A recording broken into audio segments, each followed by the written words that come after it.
Welcome back, fellow internet adventurers. Get ready for another wild ride through Reddit's strangest stories.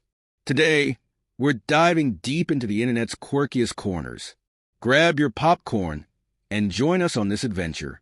Don't forget to hit subscribe and like. Let's get started. I'm 54 and my wife is 56.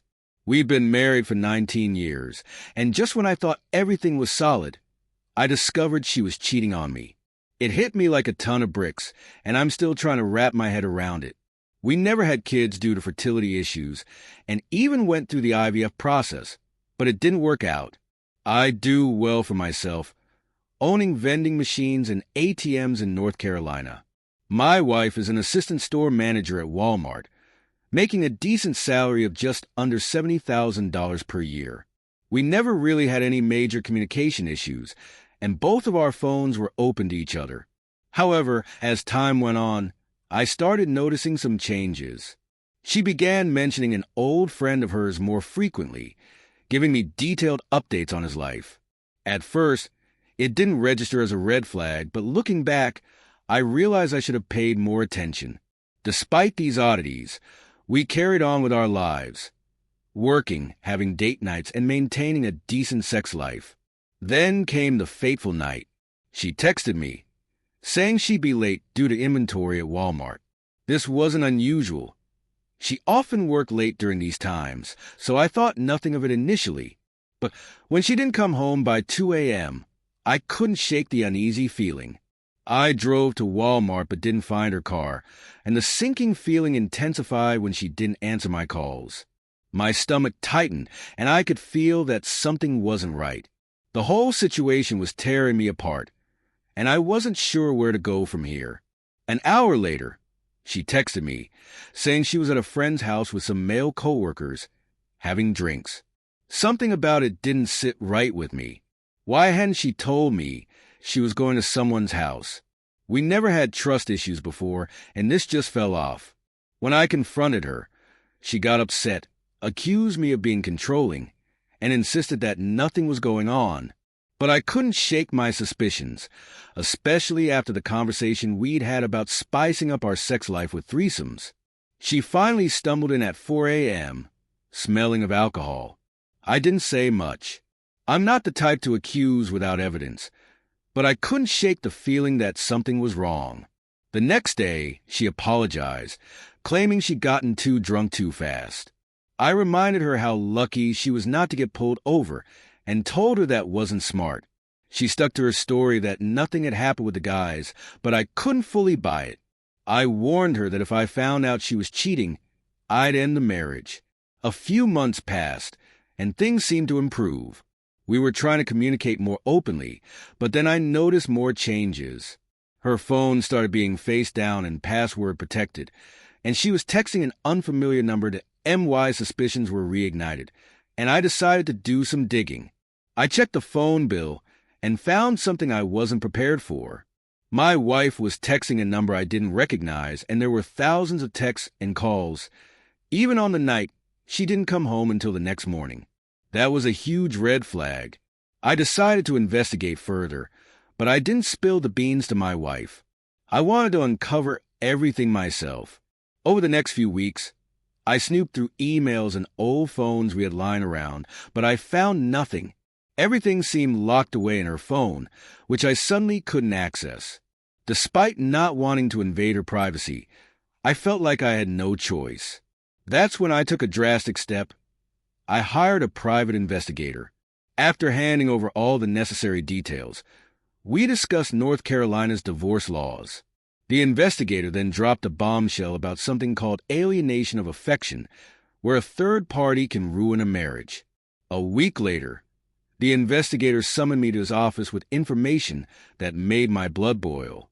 He had evidence of my wife leaving work early, meeting this guy at his place, and staying there until she had to come home. The kicker?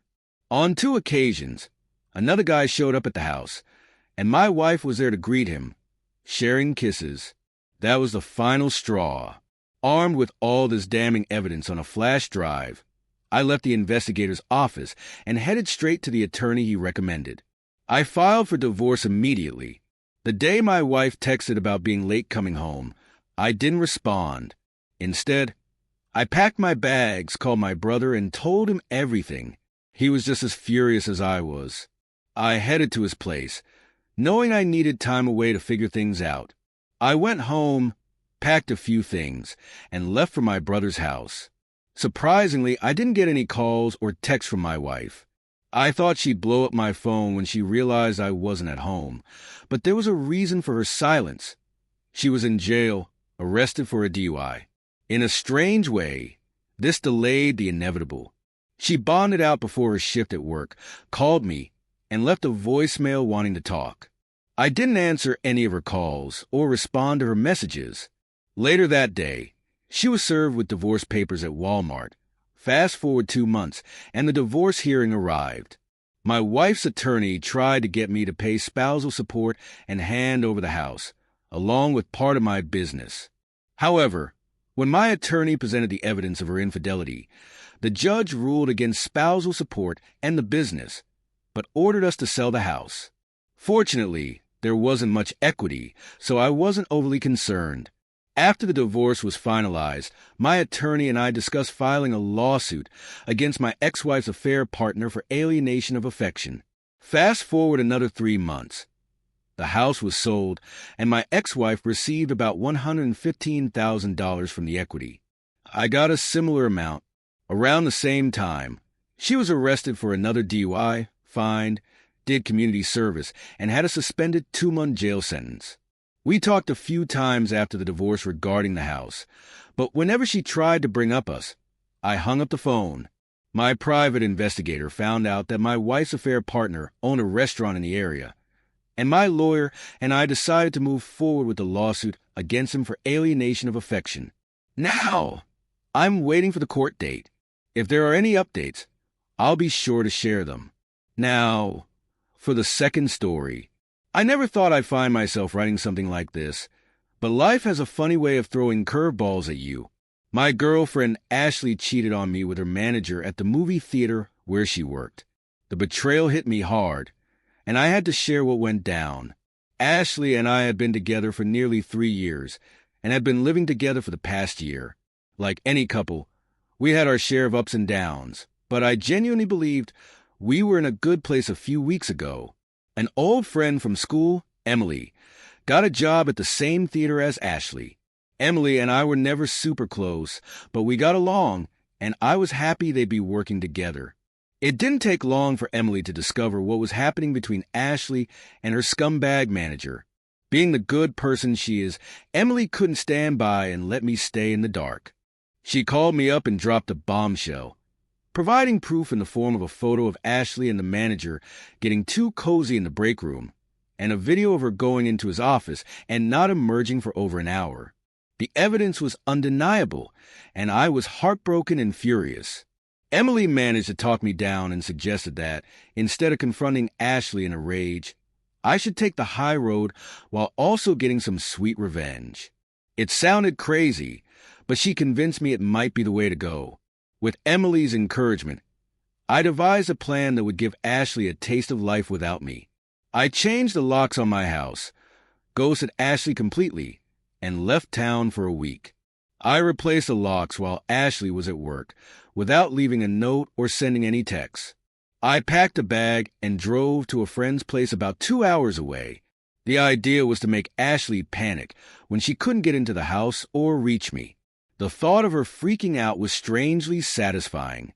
For the next week, I stayed completely off the grid. I turned off my phone and avoided social media, making it impossible for Ashley to track me down.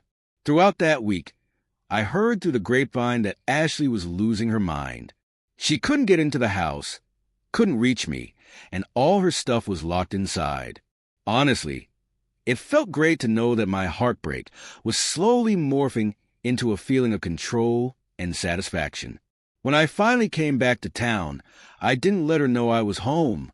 I wanted her to sweat it out a bit longer. Sure enough, 3 days after my return, she showed up at the house, frantic and on the verge of tears. I answered the door, acting like I didn't know who she was. I kept my cool and asked if I could help her with something. She was hysterical, thinking I had died or something, babbling about how she was worried sick. I continued to play dumb, saying I had just bought the house and had no idea who she was. I told her that someone had left a bunch of stuff in the house, and if it was hers, she should take it and leave before I burned it all. The look on her face was priceless. She was like a deer in headlights, completely lost in what was happening. I enjoyed watching her go through the entire gamut of emotions. I couldn't keep up the act forever, though. I finally broke character, saying I thought I recognized her, but she couldn't be the girl I thought I knew because that girl had cheated on me. The shock and realization on her face were almost too good to be true. In that moment, she understood what the last 11 days of torment had been all about. I told her to get her stuff out of my house and to never call me again. She started crying and begging for forgiveness, but I wasn't having any of it. I told her she needed to leave before my new girlfriend showed up for our Netflix and chill date. Even though there was no actual date planned, it was a bold move, but it worked. She took her boxes and left, crying and apologizing all the way out the door. It may sound twisted, but after what she put me through, I felt like she deserved it. I can't help but feel proud of the psychological torment she went through and the inconvenience of not having access to any of her stuff. Here's the cherry on top. Remember Emily, the old friend from school who ratted out Ashley? We started hanging out more after this whole ordeal, and one thing led to another. We're dating now, and things are going really well. Life threw me a curveball, but I managed to hit it out of the park. So that's my story.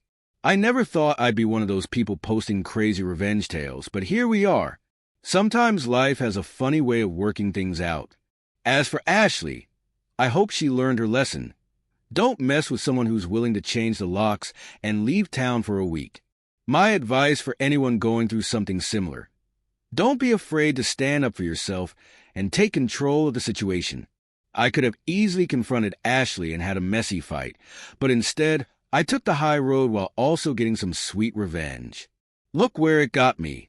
A new and better relationship and a story I'll never forget. Anyways, goodbye for now, and don't forget to hit that subscribe button and ring the notification bell.